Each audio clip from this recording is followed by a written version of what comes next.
Hello, welcome to ई ज्ञान। चलिए आज हम लोग सुपर पोजिशन थ्योरम पर एक एग्जांपल और सॉल्व करके देखते हैं। ये एक सर्किट डायग्राम दिया हुआ है जिसमें देखिए 1 2 3 सोर्सेज लगे हुए हैं और ये 3 रेजिस्टेंसेज इसमें कनेक्टेड है। क्वेश्चन पूछा गया है find voltage across 2 ohm resistor, मतलब हमको इस 2 ओम रजिस्टर के अक्रॉस वोल्टेज फाइंड करना है। तो हमको जहाँ पर भी वोल्टेज फाइंड करना होगा पहले अपन उसको एक नाम दे दें ताकि हमको आगे चल के थोड़ी सी फैसिलिटी, थोड़ी सुविधा मिल जाए। तो ये हम ए बी इसको नाम दे देते हैं, मतलब हमको ब्रांच ए बी में वोल्टेज फाइंड करना है। हमको क्या फाइंड करना है? हमको वी ए बी फाइंड करना है। तो यहाँ का जो भी वोल्टेज होगा वो कैसे निकलेगा? या तो यहाँ का हम लोग ओम्स लॉ से, मतलब हम लोग नोडल एनालिसिस से लगा लें, या तो फिर हम यहाँ का करंट निकालें और करंट निकालने के बाद हम लोग मल्टीप्लाइड बाय रेजिस्टेंस करें। तो V is equal to I R होता है। तो हम यहाँ का करंट निकालने के बाद मल्टीप्लाइड बाय आर करेंगे तो यहाँ का वोल्टेज आ जाएगा। ठीक है, तो हम यहाँ का करंट निकालने की कोशिश करते हैं।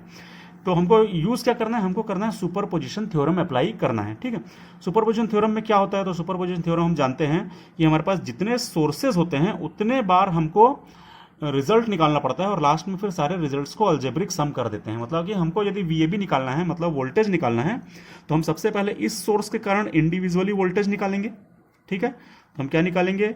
वी ड्यू टू 4 एम्पियर का सोर्स। ठीक है, उसके बाद हम निकालेंगे सिर्फ इस सोर्स को लेंगे, इन दोनों को नहीं लेंगे, और फिर हम लोग वोल्टेज निकालेंगे। तो मैं निकालूंगा फिर वी 12 वोल्ट के कारण, और उसके बाद हम निकालेंगे, सिर्फ इसको लेंगे, इन दोनों को नहीं लेंगे, फिर यहां पर वोल्टेज निकालेंगे और उसको अपन नाम दे देते हैं V due to 6 ampere source, और इन तीनों का अपन अलजेब्रिक सम कर देंगे तो हमारे पास टोटल वी ए बी आ जाएगा। ठीक है, मतलब हमको 3 स्टेप में निकालना पड़ेगा। पहले हम एक वोल्टेज निकालेंगे, फिर दूसरा वोल्टेज निकालेंगे, फिर तीसरा वोल्टेज निकालेंगे, तीनों को अलजेब्रिकली सम करेंगे तो हमारा आंसर आएगा। ये होता है सुपरपोजिशन थ्योरम, मतलब एक बार में सिर्फ एक सोर्स को हमको कंसिडर करना है।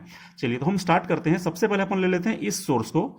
यदि मैं इस सोर्स को लूंगा तो ये दोनों सोर्सेस को हमको उनके इंटरनल रेजिस्टेंस से रिप्लेस करना पड़ेगा। क्योंकि दोनों का इंटरनल रेजिस्टेंस इस क्वेश्चन में गिवन नहीं है, इसलिए हम क्या करेंगे? हम वोल्टेज सोर्सेस को शॉर्ट सर्किट करते हैं और करंट सोर्सेस को ओपन सर्किट करते हैं। तो मतलब ये हो जाएगा शॉर्ट और ये हो जाएगा ओपन। तो हम लोग एक नया डायग्राम बनाते हैं, चलिए उसी के लिए। तो ये हो गया हमारा ये नया डायग्राम, जिसमें हम क्या कर रहे हैं? हम लोग कर रहे हैं कंसिडरिंग ओनली 4 एम्पियर सोर्स। हम सिर्फ 4 एम्पियर सोर्स को कंसीडर कर रहे हैं, मतलब सिर्फ इसको कंसीडर कर रहे हैं, सिर्फ इसको मैंने यहां से हटा दिया। देखिए यहां पर मैंने शॉर्ट कर दिया है, यहां पर करंट सोर्स था तो करंट सोर्स को हम लोगों ने यहां से ओपन कर दिया है। क्लियर है आपको? बाकी देखिए ये 6 यहां पर ऑलरेडी है, ये 4 भी है, ये वाला 2 भी है, सारी चीजें एज इट इज हैं। सिर्फ हमने इस वोल्टेज सोर्स को शॉर्ट सर्किट कर दिया, इस करंट सोर्स को ओपन सर्किट कर दिया और कंसिडर किया है सिर्फ 4 एम्पियर के सोर्स को ले रहे हैं। और इसके कारण हम लोग यहां पर वोल्टेज निकालेंगे, क्योंकि क्वेश्चन में हमसे पूछा गया find voltage across 2 ohm resistor. तो इसका हम लोग वोल्टेज निकालेंगे। इसको हमने क्या नाम दिया था? ए बी दिया था, तो हम फिर से लिख लें ए बी। ठीक है, तो हम यहां पर वोल्टेज फाइंड करेंगे। वोल्टेज फाइंड आप किसी भी मेथड से कर सकते हैं जो आपको इजी लगता हो। यदि आपको नोडल ज्यादा आसान लगता है तो आप यहां पर नोडल अप्लाई करके भी वोल्टेज फाइंड कर सकते हैं, या आपको मैश एनालिसिस ज्यादा आसान लगता है तो दोनों में मैश लगा दीजिए और आप करंट को फाइंड कर लीजिए। एक और तरीका है बहुत सिंपल सा, वो है कि क्योंकि इस पूरे सर्किट में सिर्फ एक करंट सोर्स है, ये करंट सोर्स का करंट कैसा जा रहा है? देखिए ऊपर से नीचे आ रहा है और यहां तक ये 4 एम्पियर जाएगा। यहां आने के बाद ये 2 पार्ट में डिवाइड होगा, कुछ करंट जो है वो यहां चला जाएगा और कुछ करंट जो है वो यहां चला जाएगा। हमको निकालना है यहां वाला करंट, दिख रहा है आपको? ये ऐसा करंट निकालना है। ये करंट कहां कहां फ्लो होगा? तो देखिए ये करंट जाएगा पहले 2 ओम में और फिर जाएगा 4 ओम में, मतलब ये करंट कहां जाएगा? टोटल 6 ओम में जाएगा। क्लियर है? ये दोनों सीरीज में है। यदि हम इस पॉइंट के कंसिडरेशन में देखते हैं तो ये पूरा सीरीज आ रहा है, ये पूरा सीरीज में है और ये उसके पैरेलल में है। यदि मैं इसी डायग्राम को फिर से बनाऊं तो देखिए कैसा बनेगा। ये बन गया हमारा 6 ओम और ये पूरा उसके पैरेलल में बन गया 2 और 4 6 ओम। क्लियर है? ये था 4 एम्पियर। यहां से कितना करंट जा रहा था? 4 एम्पियर। तो यदि यहां से 4 एम्पियर जा रहा है और यहां पे 6 ओम है और यहां पे 6 ओम है, दोनों पैरेलल में है, तो इसका मतलब है जो करंट है वो हाफ ऑफ डिवाइड हो जाएगा, हाफ इधर चला जाएगा, हाफ इधर चला जाएगा, बराबर बराबर, क्योंकि दोनों का जो अपोजिशन ऑफर्ड है वो बराबर है। तो अपोजिशन बराबर है तो करंट भी बराबर बराबर जाएगा। इसका मतलब यहां से कितना जाएगा? 2 एम्पियर। क्लियर है आपको? आई होप समझ में आ गया होगा। 4 एम्पियर इक्वल पार्ट में डिवाइड होगा, तो यहां से 2 जाएगा, यहां से 2 जाएगा, यहां से वो 2 जा रहा है और यहां से भी 2 जा रहा है, मतलब कि यहां से जाने वाला करंट जो होगा ये 2 एम्पियर होगा और यहां से जो करंट जा रहा है ये भी 2 एम्पियर होगा। इसका मतलब यहां से बी से ए की तरफ कितना जाएगा? तो यही सेम करंट जा रहा है 2 एम्पियर, तो यही है कितना जाएगा? 2 एम्पियर। तो इसका मतलब है हमको एक चीज मिल गई कि I B A is equal to 2 ampere. दिख रहा है हमको, क्लियर कट दिख रहा है इस डायग्राम में।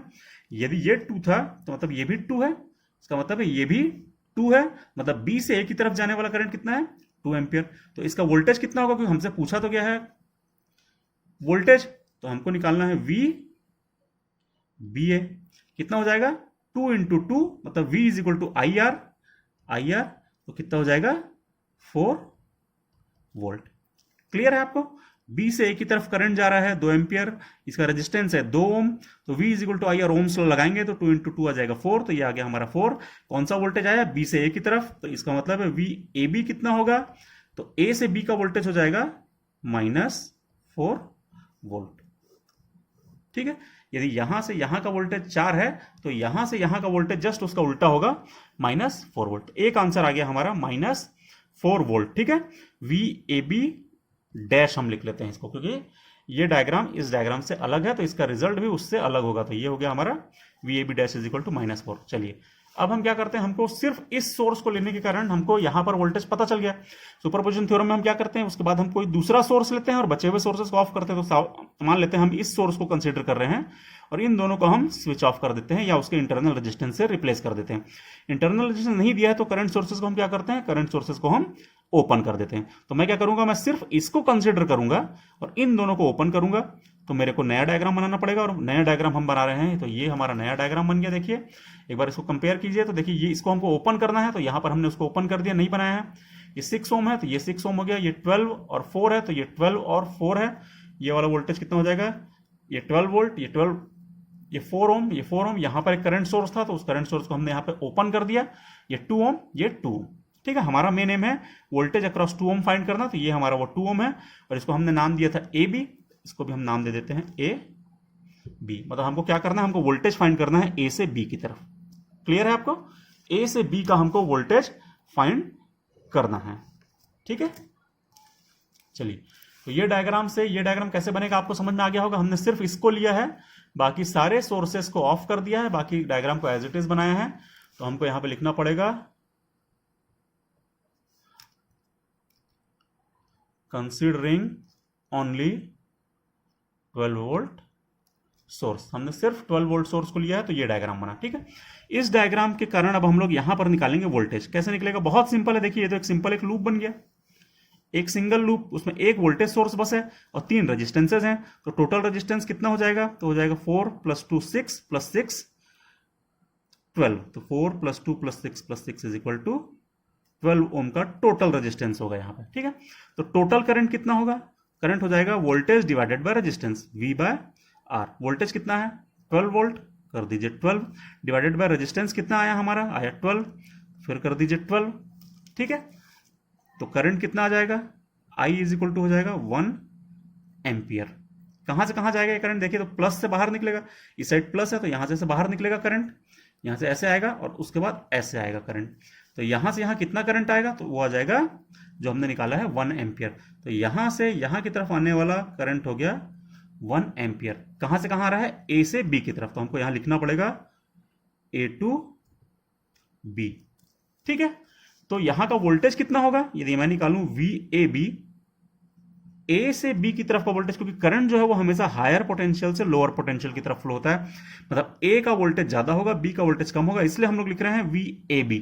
ठीक है। और कितना हो जाएगा, फिर से ओम्स लॉ लगाइए, V is equal to I R होता है, I की वैल्यू 1, R की वैल्यू 2, तो 1 × 2 इज इक्वल टू हो जाएगा 2 वोल्ट। तो ये हमारा एक रिजल्ट और निकल गया, क्योंकि सेकंड स्टेप में निकला है इसलिए हम इसको नाम देते हैं VAB डबल डैश। ठीक है। फर्स्ट स्टेप में निकला था तो VAB डैश नाम दिया था, सेकंड स्टेप में निकला तो VAB डबल डैश। अब हमने क्या क्या कर लिया एक बार फिर से देखें। हमने सिर्फ इस सोर्स को लिया था तो हमने ये वाला डायग्राम बना करके क्वेश्चन सॉल्व किया था, ये आंसर निकाला। जब हमने सिर्फ इस सोर्स को लिया तो हमने फिर से डायग्राम बनाया और फिर ये रिजल्ट निकाला। तो हमने 2 बार कर लिया, इस सोर्स के कारण और इस सोर्स के कारण। अब हम क्या करेंगे, हम लोग सिर्फ इस सोर्स को लेंगे और सिर्फ इस सोर्स को लेने के बाद हम लोग फिर वही स्टेप को रिपीट करेंगे। मतलब हम यहां पर करंट और वोल्टेज निकालेंगे और उसके बाद फिर हम अपना फाइनल आंसर निकालेंगे। तो यदि मैं सिर्फ इस करंट सोर्स को कंसीडर करता हूं तो मुझे इन दोनों सोर्सेस को उनके इंटरनल रेजिस्टेंस से रिप्लेस करना पड़ेगा, और इंटरनल रेजिस्टेंस यदि नहीं दिया रहता है तो हम लोग वोल्टेज सोर्सेस को शॉर्ट सर्किट करते हैं और करंट सोर्सेस को ओपन करते हैं। तो ये करंट सोर्स है, इसको ओपन करना पड़ेगा, ये वोल्टेज सोर्सेस को शॉर्ट करना पड़ेगा और सिर्फ इसको रखना पड़ेगा। तो चलिए हम वही करते हैं। अब हम थर्ड स्टेप में पहुंचते हैं। तो ये हो गया हमारा स्टेप नंबर 3, और हम क्या करेंगे, हम करेंगे कंसीडरिंग ओनली 6 एम्पियर सोर्स। सिर्फ 6 एम्पियर सोर्स को ले रहे हैं, बाकी यहां पर एक करंट सोर्स था उसको ओपन कर दिया, यहां पर एक वोल्टेज सोर्स था उसको शॉर्ट कर दिया, बचे जो रेजिस्टेंसेस थे उनको हमने एज इट इज रखा। हमको मेन हमारा टारगेट था 2 ओम के अक्रॉस वोल्टेज निकालना, तो इसलिए हमने इसको नाम दिया था ए और बी। मतलब हमको ए बी के अक्रॉस निकालना है वोल्टेज। कैसे निकलेगा, फिर से यदि आप चाहें तो नोडल लगा लीजिए, चाहे तो आप मैश एनालिसिस लगा लीजिए, चाहे तो आप सिंपल करंट डिवीजन रूल मतलब सीरीज पैरेलल से सॉल्व कर लीजिए। देखिए ये कितना है, ये 4 + 6 दोनों सीरीज में है। तो हमारा ये जो डायग्राम है ये कैसे बन जाएगा, देखिए मैं फिर से बनाता हूं। ये 6 एम्पियर को मैंने एज इट इज बना दिया। यहां पर हमारा 2 ओम है, इस पॉइंट का नाम ए है, इस पॉइंट का नाम बी है, उसको एज इट इज बना दिया। लेकिन ये जो पूरा है ये आ जाएगा सीरीज में, 4 + 6 हो जाएगा 10। तो हम यहां पर बना देते हैं इकट्ठा उसको सीरीज कनेक्शन 10 ओम। ठीक है, क्लियर है आपको। 4 + 6 ये 10 बन गया, ये 6 एम्पियर एज इट इज बन गया, ये 2 ओम एज इट इज बन गया, ये ए बी पॉइंट हमने इन दोनों का नाम दे दिया। हमको निकालना है मेन यहां पर वोल्टेज। यहां पर वोल्टेज कैसे निकलेगा, तो यदि मैं यहां का वोल्टेज निकालूं वी ए बी, तो वो निकलेगा I into R A B, I A B into R A B, मतलब यहां का करंट मल्टीप्लाइड बाय यहां का रेजिस्टेंस। तो रेजिस्टेंस तो पता है 2 ओम, करंट हमको यहां का निकालना पड़ेगा। यहां का करंट कैसे निकलेगा, तो देखिए ये 6 एम्पियर यहां से ऐसे जाएगा, कुछ करंट यहां जाएगा, कुछ करंट यहां जाएगा, मतलब ये 2 पार्ट में डिवाइड होगा। तो हमको क्या करना पड़ेगा, हमको लगाना पड़ेगा करंट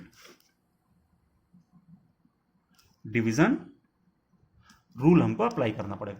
करंट डिवीजन रूल क्या होता है, तो यदि मुझे I1 निकालना हो, 2 पैरेलल ब्रांचेस में यदि मुझे I1 मतलब फर्स्ट ब्रांच का करंट निकालना हो, तो मैं निकालता हूं टोटल करंट, जो भी टोटल करंट होता है मल्टीप्लाइड बाय इसका अपोजिट रेजिस्टेंस, तो R2 डिवाइडेड बाय दोनों रेजिस्टेंसेस का समेशन, मतलब R1 + R2। इस फॉर्मूले को यूज करते हुए हम लोग यहां पर करंट निकालेंगे। सपोज ये R1 है, ठीक है, तो यहां का करंट जो अपन निकालेंगे I ए बी, तो कैसे निकलेगा, यहां का करंट निकलेगा तो टोटल करंट करना पड़ेगा। देखिए टोटल करंट है हमारा 6, यहां का करंट निकालना है तो इसका अपोजिट रेजिस्टेंस लेना पड़ेगा, तो ले लेंगे अपन लोग 10, ये मल्टीप्लाइड बाय R2 लेते हैं, डिवाइडेड बाय दोनों रेजिस्टेंसेस का समेशन, मतलब इन दोनों का समेशन कर दीजिए, तो 10 + 2, ये 10 प्लस ये 2, तो 10 + 2 ये हो गया। अब इसको सॉल्व कर लीजिए, तो आई ए बी कितना आ जाएगा, 60/12 मतलब 5 एम्पियर आ जाएगा। आई होप आप लोगों को समझ में आ गया होगा। करंट डिवीजन रूल तो हम पहले कई बार पढ़ चुके हैं, उसको जस्ट मैंने एक बार रिवाइज किया है। तो इस मेथड के हिसाब से हमारा ये आई ए बी आ जाएगा। अब हम निकाल लें वी ए बी, ठीक है, वी ए बी पहले देख लें आई ए बी को। ये आई ए बी ऐसे जाएगा, ऐसे जाएगा और ऐसे आएगा, मतलब ए से बी की तरफ फ्लो होगा, इसलिए हमने उसका नाम दिया है आई ए बी। ठीक है, अब वोल्टेज निकालेंगे तो V A B equal to I A B into I R A B. I A B है हमारा 5 multiplied by R A B है हमारा 2 ओम, तो दोनों को मल्टीप्लाई करेंगे तो आ जाएगा 10 वोल्ट। ठीक है, इन दोनों को मल्टीप्लाई करने पे आ गया 10 वोल्ट। करंट आया था हमारा 5, रेजिस्टेंस है 2, तो 5 × 2 = 10 वोल्ट। तो इसका मतलब है यहां से यहां का वोल्टेज कितना आ गया, यहां से यहां का वोल्टेज आ गया है 10 वोल्ट। और क्योंकि हमने इसको थर्ड स्टेप में निकाला है, इसलिए हम इसको नाम दे देते हैं VAB ट्रिपल-। ठीक है, अब हमारा अल्टीमेटली अभी तक हमने क्या क्या काम किया है, तो देखिए हमने सिर्फ 6 एम्पियर के करंट सोर्स को लेते हुए वोल्टेज निकाल लिया 10 वोल्ट। हमने सिर्फ 12 वोल्ट सोर्स को लेते हुए करंट वोल्टेज निकाला था 2 वोल्ट। हमने सिर्फ 4 एम्पियर के करंट सोर्स को लेते हुए वोल्टेज निकाला था -4 वोल्ट। इसका मतलब है हमारे पास टोटल कितने सोर्सेस थे, 1 2 3 सोर्सेस थे, और हमने 3 रिजल्ट्स अभी निकाल लिए जो आप लोगों ने देखे। अब हमारा टोटल VAB क्या होता है, तो टोटल VAB होता है पहले सोर्स का वोल्टेज, पहले सोर्स के कारण वोल्टेज प्लस दूसरे सोर्स के कारण वोल्टेज प्लस तीसरे सोर्स के कारण voltage is equal to total voltage. ठीक है, तो हमारे तीनों वोल्टेज क्या क्या आए थे हम देख लें। तो मैं यदि VAB निकालूं एक्चुअल में, तो हमारे 3 वोल्टेजेस आए थे। पहला आया था -4, दूसरा आया था +2, अपन लिखे -4 +2, और तीसरा आया है हमारा +10। तो हम तीसरे को लिख दें प्लस 10, तो आंसर कितना आ जाएगा, ये आ जाएगा 8 वोल्ट। ठीक है, तो ये हो जाएगा हमारा फाइनल आंसर। तो हमारा फाइनल आंसर कितना आ गया, वोल्टेज अक्रॉस 2 ओम रजिस्टर, जो हमसे यहां का जो वोल्टेज पूछा था, तो ये वोल्टेज आ रहा है हमारा 8 वोल्ट। तो ये हो गया हमारा complete solution of the question. ठीक है, आई होप आप लोगों को समझ में आया होगा। कुछ भी नहीं है इसमें मुश्किल, बहुत सिंपल है। सबसे पहले सिर्फ इसको लेकर के वोल्टेज निकालना था, तो हमने -4 निकाला था। सिर्फ इसको लेके हमको वोल्टेज निकालना था, तो हमने 2 वोल्ट निकाला था। और सिर्फ इसको लेके जब हमको वोल्टेज निकालना था, तो हमने 10 वोल्ट निकाला था। तीनों का अलजेब्रिक सम करके हम लोग फाइनल आंसर निकाल लेते हैं। ये होता है सुपरपोजिशन थ्योरम। Thank you.